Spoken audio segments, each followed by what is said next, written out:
La justice de New York a annoncé vendredi la restitution de 2 dessins de l'artiste autrichien Egon Schiele, 1890 à 1918, qui avaient été volés par l'Allemagne nazie et exposés dans des musées aux États-Unis. Fille aux cheveux noirs, 1911, dessin au crayon détenu par l'Allen Memorial Art Museum de l'Université Oberlin dans l'Ohio et estimé à 1,5 million de dollars, et Portrait d'un homme, 1917, qui était au Carnegie Museum of Art de Pittsburgh, d'une valeur d'1 million de dollars, ont été rendus aux héritiers du collectionneur d'art juif autrichien et artiste de cabaret Fritz Grünbaum, assassiné par les nazis.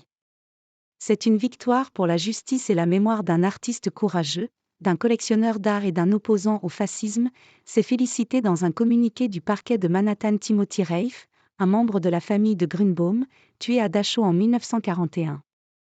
Le 20 septembre dernier, le parquet de l'État de New York pour l'arrondissement de Manhattan du procureur Alvin Bragg avait annoncé que le Musée d'art moderne de New York, MoMA, la Morgan Library de New York, le Musée d'art de Santa Barbara, Californie, la collection Ronald Lauder et le fonds Wallis-Sabarski à Manhattan avaient rendu cette œuvre de Schiele, figure de l'expressionnisme autrichien. Une 8e a été restituée directement à la famille Grünbaum par le collectionneur Michael Lesch en octobre, rappelle un communiqué de M. Bragg. 6 dessins, dont des aquarelles, ont été vendus aux enchères en novembre chez Christie's à New York. Le procureur Bragg s'est réjoui que son parquet, en lutte depuis des années contre le vol et le trafic d'œuvres d'art du monde entier, ait pu en quelques mois restituer 10 pièces volées par les nazis à Fritz Grünbaum en Autriche en 1938 et revendues ensuite pour financer une partie de la machine de guerre allemande. Les héritiers de Grünbaum, artistes autrichiens de cabaret et grands collectionneurs d'art, se battent en justice depuis des décennies pour recouvrer la possession de ces œuvres, surtout des dessins de Schiele. Grünbaum avait été forcé de signer une procuration au profit de sa femme, Elisabeth.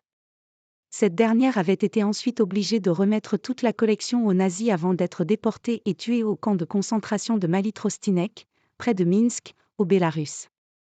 Les héritiers avaient plusieurs fois échoué en justice aux États-Unis, mais après l'adoption de la loi IR par le Congrès en 2016, ils avaient obtenu gain de cause à New York pour 2 premières œuvres rendues en 2018.